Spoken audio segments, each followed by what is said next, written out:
The Lord be with you.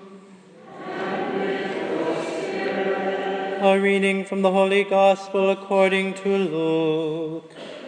Glory to you, O Lord.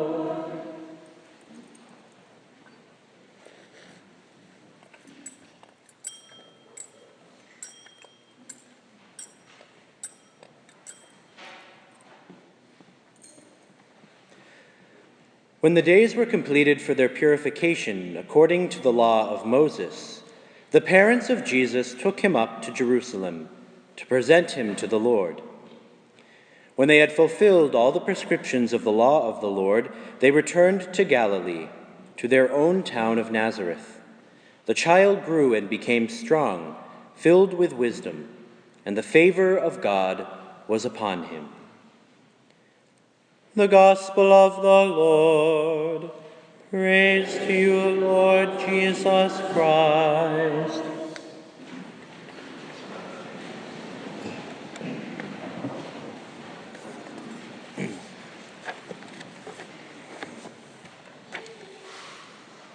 So far, this Christmas has been a really exciting one for me for a couple of reasons. First of all, it's my first Christmas as a priest, and so it's been great. But I also got a really good Christmas gift, and it wasn't new, bigger tires for my Jeep. It was my little brother got engaged on Christmas morning, which was really exciting for me. And what's really cool about his engagement is that in order to buy the ring for his fiancée, he sold his mud truck. And his mud truck was kind of his pride and joy. He'd worked on it all himself. He built it himself. He welded the frame together himself. He put a lot of money, a lot of energy, a lot of time into this truck. He would race it around, go to some event called the Vermonster up in Vermont. He even got in a couple of accidents. Not too major, but he didn't get hurt at least. But this mud truck was pretty important to him. But his now fiancée was more important. And so he sold that in order to buy the ring.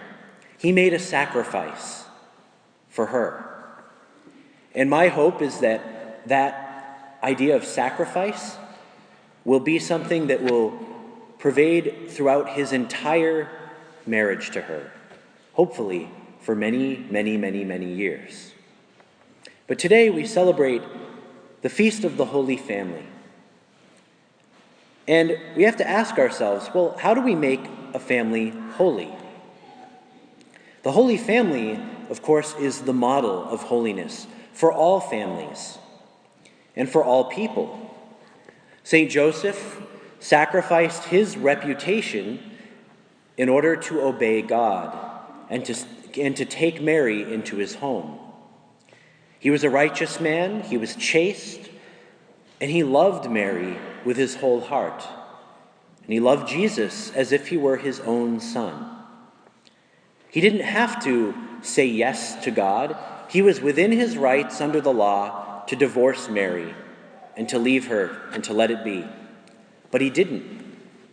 He took Mary and Jesus into his home, and he cared for them, and he provided for them, and he sacrificed for them throughout his entire life.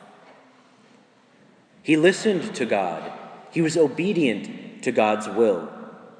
When God spoke to him through dreams, he listened, and he went where God told him.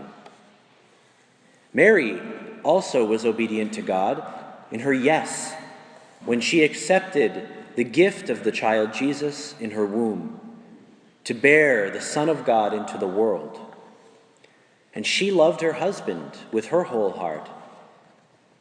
And she loved her son even to the point of allowing him to be sacrificed for the good of all mankind. The Holy Family was holy because they had their priorities right. Their priorities first came God, then came each other.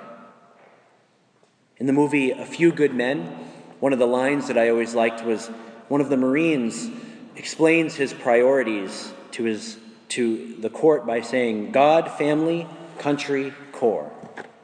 I think that's a good model for all of us to follow. God comes first, then family, our country, and then our job.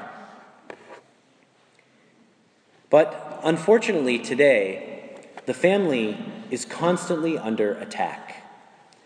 We see these attacks everywhere.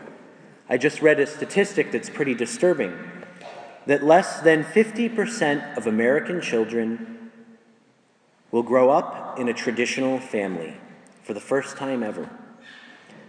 Now, there are all kinds of circumstances that lead to a child growing up in a non-traditional family situation, many of which are well beyond our control.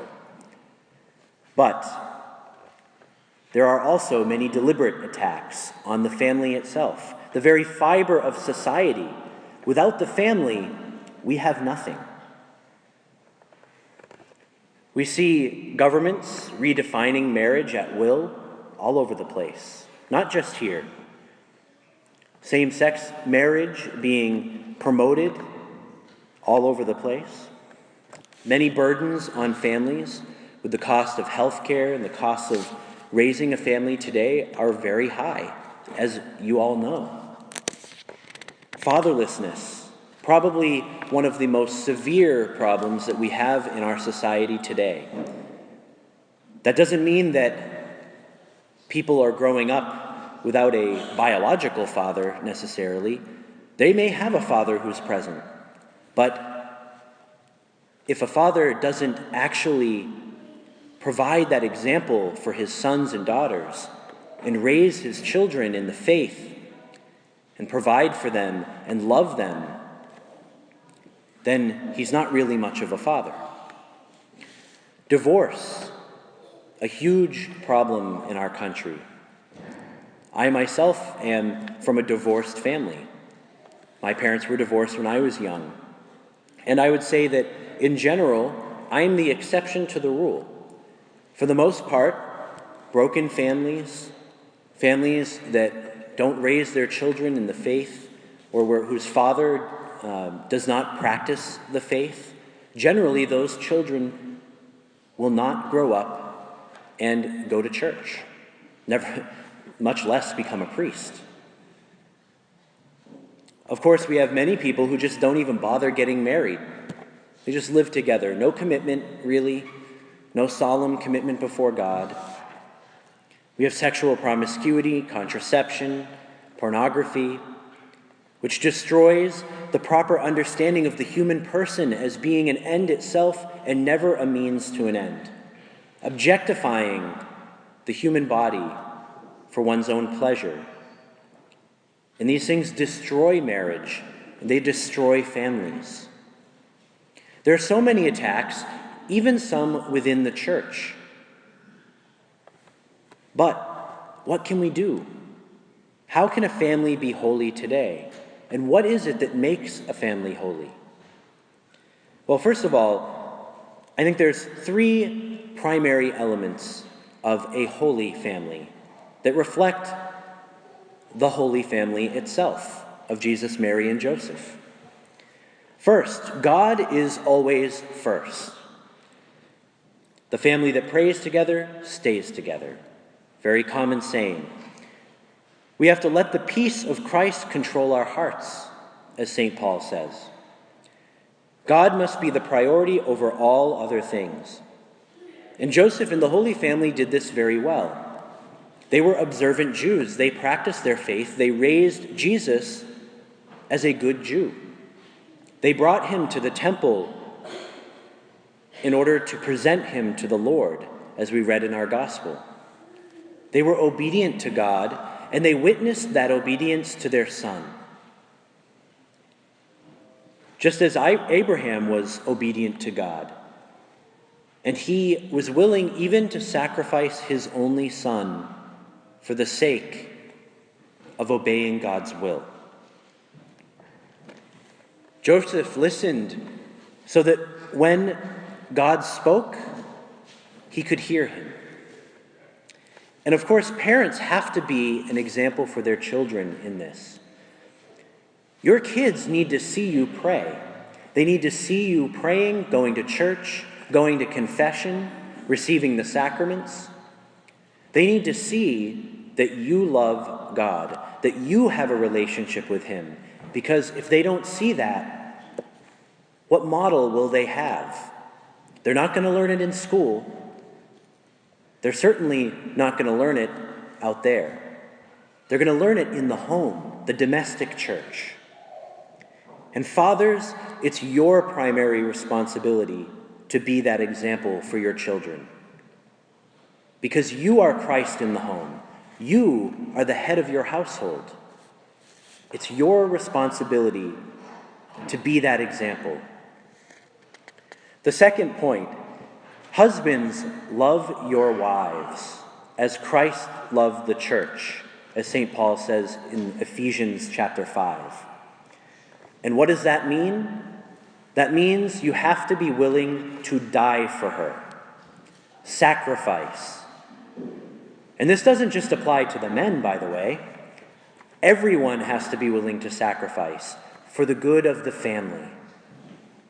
That might mean, as in the case of my own family, when my stepdad took on a second job driving a limousine so that we could go to do the programs that we wanted to do at school, so that we could be involved in scouting, so that we could go on trips with the band and buy instruments for us to play in band.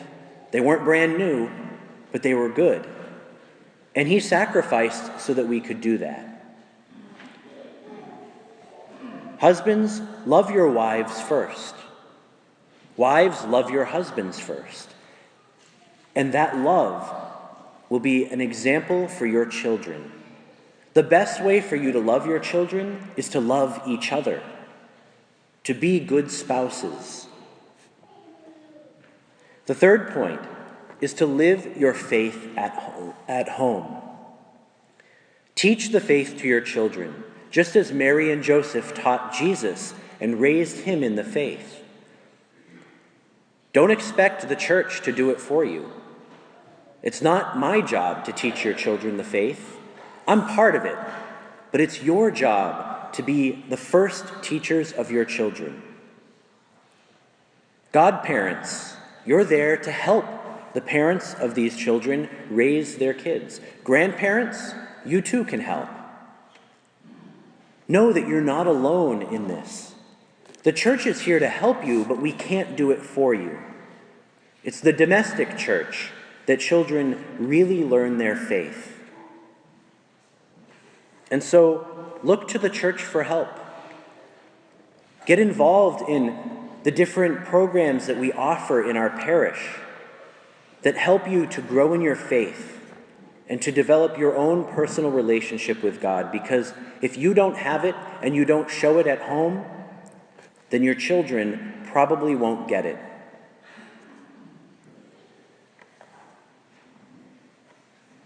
Finally, the Holy Family teaches us how to be holy. Learn from them. Follow their example. There are many families that are already doing this in our parish and throughout the world. So all hope is not lost. We know that the battle is won. But there is so much more that we can do. Be examples for each other. Follow the Holy Family's teaching. Put God first and love each other.